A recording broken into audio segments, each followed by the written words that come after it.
नमस्कार my dear students. स्वागत करता हूं आपका इडियम्स सेट 23 में। मेरे ख्याल से आप वाकई समझ रहे होंगे ऐसा, न भूलने जैसा। I hope so. चलिए, विदाउट एनी फर्दर एडू और delay, let me start our this video. शुरू करते हैं हमारे पहले इडियम से। चलिए, पहला इडियम हमारा है break the ice. Break the ice. हम कहाँ कहाँ पे आइस तोड़ते हैं, ये बात एक छोटी सी बात कहूँ, जैसे टाइटैनिक के बारे में हमने सुना हुआ है कि टाइटैनिक बर्फ में टकरा गई थी या बर्फ के पहाड़ से टकरा गई थी, या अक्सर देखते हैं कि आर्कटिक या अंटार्कटिका में जैसे जहाज फंस जाती है, बिल्कुल बर्फ ही बर्फ है, तो जहाज से रुक गई ना इस बर्फ के कारण, तो बात आगे बढ़ेगी क्या? जहाज आगे बढ़ पाएगी क्या? नहीं। तो कैप्टन ने बोला break the ice. Break the ice, तोड़ो, बर्फ को तोड़ो, तभी तो फिर हम आगे सेल कर पाएंगे, आगे बढ़ पाएंगे। Break the ice, make the first move. Make the first move, पहला कदम तो उठे, फिर और कदम अपने आप उठ जाएगा। कुछ आइस तो हम तोड़े, हम आगे फिर और गति पाएंगे, तो बढ़ते ही चले जाएंगे। So we should at least set the wheels in motion, कि कम से कम पहिया घुमा तो ले। Set the wheels in motion, अगर एक बार पहिया घूम जाए तो फिर गाड़ी भी आगे बढ़ जाएगी। इसको एक और चीज कह सकते हैं, कहते हैं ना कि पहली बार करना बस मुश्किल होता है, उसके बाद तो आदत पड़ जाती है। तो the first step is the hardest कहा जाता है। The first step is the hardest. अब ये सारे किस कंटेक्स्ट में मैं बात कर रहा हूं, कि बात करने के कंटेक्स्ट में बात कर रहा हूं। ब्रेक द आइस हम अक्सर वहां पे बोलते हैं, जैसे कि गैदरिंग हुई है, इस गैदरिंग में मान लेते हैं कि 15 आदमी बैठे हुए हैं और बहुत सब एक दूसरे से ना संकोच कर रहे हैं, हेजिटेशन है, एक दूसरे से कोई ज्यादा परिचय नहीं है, तो फिर सोच रहे हैं कि भाई कौन शुरुआत करे, सब ऑकवर्ड फील कर रहे हैं। इसीलिए कोई कहता है कि बस मेक द फर्स्ट मूव, कि कोई शुरू तो करो, चुप्पी तो तोड़ो। तो हम उसी चुप्पी को, उसी ठंडक को, बर्फ की ठंडक जैसी जो चुप्पी है, उसको तोड़ने की बात कहते हैं। तो ब्रेक द आइस का मतलब हो गया चुप्पी तोड़ो, चुप्पी को तोड़ना। डन। चलिए, अब इसके एक्चुअल मीनिंग को देखते हुए आगे बढ़ेंगे। मीनिंग कहता है to initiate conversation, relieve tension, तभी तो टेंशन भी दूर होगा, और make people feel more comfortable, तभी तो हम कंफर्ट फील करेंगे आपस में, and relaxed, particularly when they first meet. It refers to overcoming initial social awkwardness. तो ओवरकम करने की जरूरत है, उस पे जो awkwardness है ना, उसको जीत हासिल करने की जरूरत होती है उसके ऊपर। हम तभी तो ओवरकम कर पाएंगे, तभी तो हम बातचीत को आगे बढ़ा पाएंगे। चलिए एग्जांपल लेते हैं। एग्जांपल है to break the ice at the meeting the manager started with a quick funny story. ये भी एक बढ़िया तरीका है ब्रेक द आइस करने का, कि people started feeling so easy. तो ऐसा जब उसने किया ना, तो सब लोग थोड़े से बिल्कुल होम जैसा फील करने लग गए, सबको लगा बस अब नॉर्मल सी बात हो गई। तो पहला ही स्टेप हार्डेस्ट होता है। दूसरा, I try to break the ice by talking to the person next to me about the weather. ये भी एक तरीका है, हम अक्सर ये काम ट्रेन में करते ही करते हैं, सफर में करते ही करते हैं। चलिए दूसरे वर्ड को लेंगे, सॉरी दूसरा इडियम। दूसरा इडियम हमारे पास है bye the skin of your teeth. Bye the skin of your teeth का मतलब क्या है? दांत में कोई स्किन तो होता है नहीं। जब दांत में कोई स्किन नहीं है, लेकिन फिर बोल रहा कि bye the skin of your teeth, मान लेते हैं कि ये ना एक चक्र है, कोई पंखा है, मान लेते हैं आप बिल्कुल यहां तक पहुंच चुके थे, यहां से बच गए, या गाड़ी यहां से गुजरी और आप बिल्कुल पास में थे, बिल्कुल आपको छूती हुई लगभग चली गई, गोली आपके बगल से होके गुजर गई।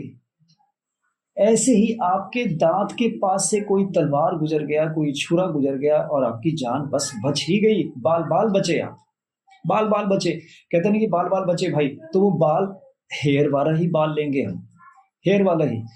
तो by a hair's breadth only,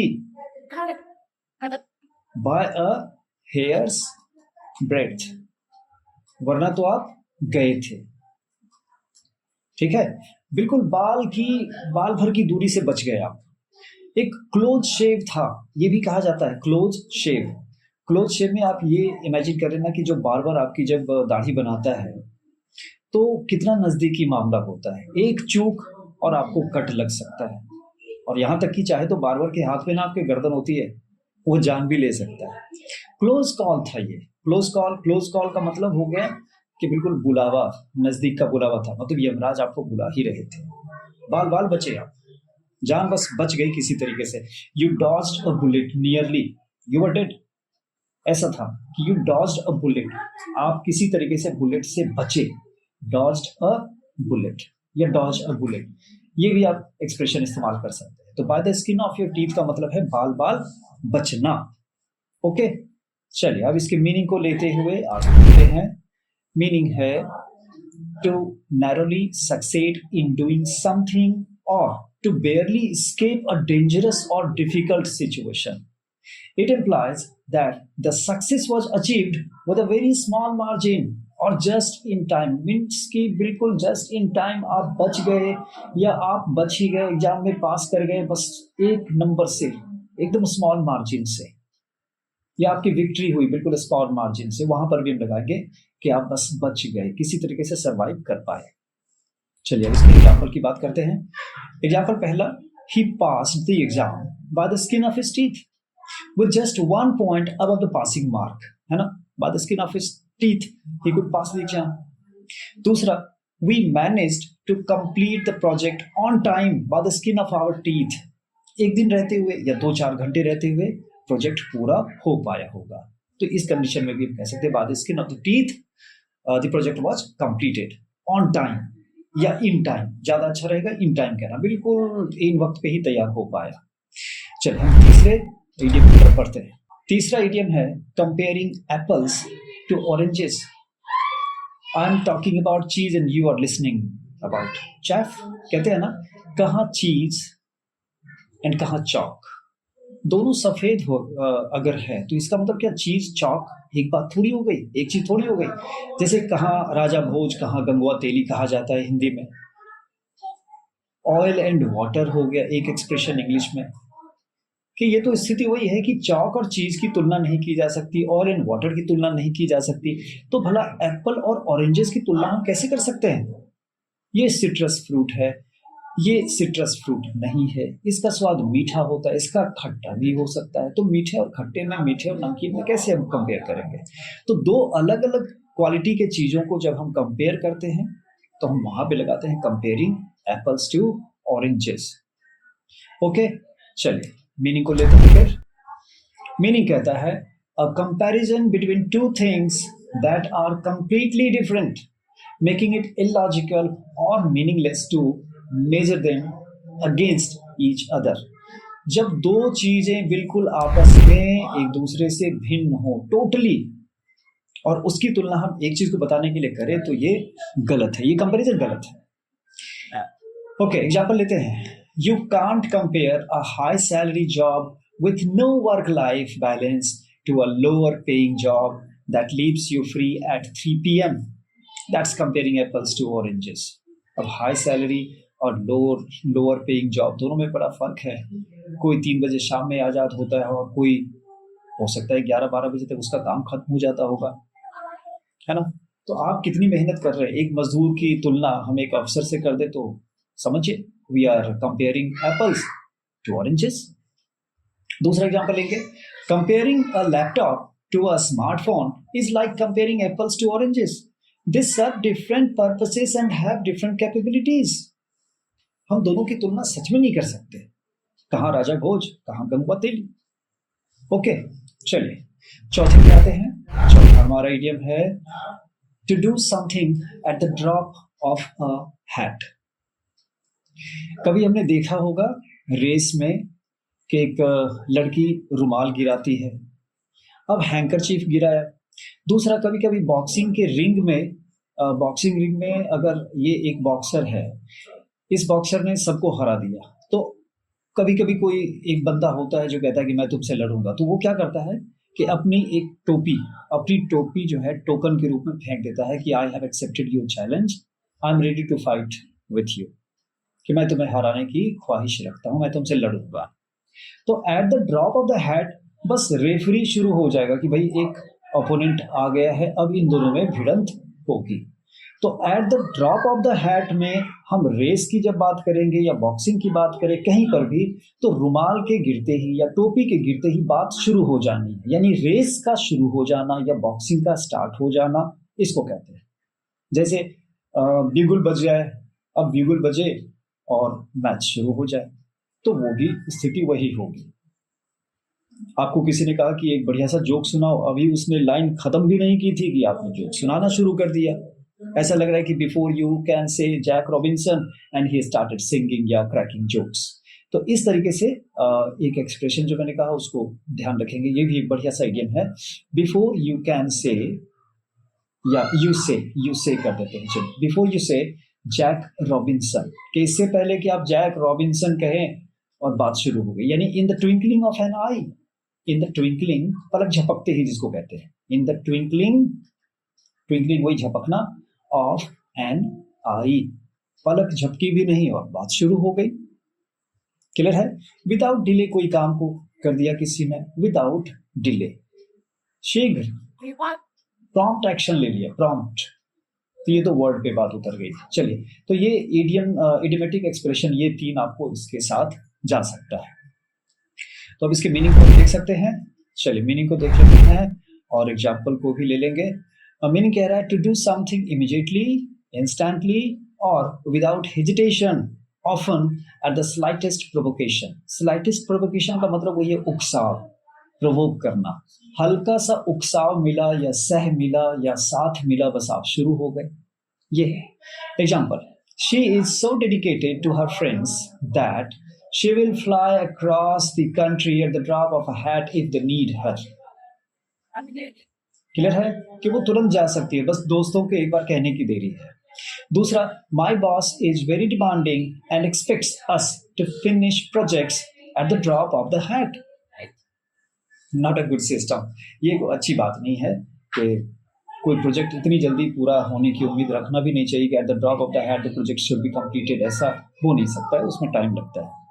चलिए फिलहाल हम अगले इडियम पे बढ़ते हैं। अगला हमारे पास है do unto others as you would have them do unto you. ये तो बहुत बढ़िया और बहुत बड़ी बात है, और इडियम बड़ी बात होती है, छुपी हुई बात होती है। उसको मैंने कभी पहले रूपक शब्द से बताया हुआ है आप लोगों को। रूपक कहते हैं, एलिगोरिकल कहते हैं। एलिगोरिकल का मतलब होता है कि ये जैसे फेबल्स है, पैरेबल्स हैं, ये इशारा कहीं और करते हैं, कहते हैं कुछ और कहना चाहते हैं कुछ और, दिखता कुछ और है, होता कुछ और है, दूर की बात करते हैं, डिस्टेंट मीनिंग के साथ ही एक्सप्रेशंस होते हैं। तो do unto others, do unto others, दूसरों के साथ, अनटू का मतलब के साथ या के लिए या को, इस तरीके से। तो do unto others as you would have them do unto you, दूसरों के साथ आप वही बर्ताव करें जो आप चाहते हैं कि दूसरे आपके साथ करें। ये तो अच्छी बात है ना, बहुत नैतिकता पूर्ण बात है ये। चलिए इसकी मीनिंग को देखेंगे और एग्जाम्पल देखेंगे। बिब्लिकल टर्म है ये, you should treat other people with the same kindness, respect, etc and fairness that you would like to receive from others from them. आप जो रिस्पेक्टिबिलिटी चाहते हैं वही रिस्पेक्ट आप भी तो दें दूसरों को। चलिए एग्जाम्पल से और बात क्लियर हो जाए। If you are in a crowded coffee shop and see the person in front of you drop their, हिच करना चाहिए, drop his wallet, you pick it up and return it immediately. ऐसा क्यों किया आपने? You do this because if you are in their position या in his position you would hope someone else, yeah, you would hope someone would do the same for you. आप भी वही चाहते हैं ना? तो आप चाहते हैं कि कोई गुड सैमरिटन हो, तो why don't you become a good Samaritan for others?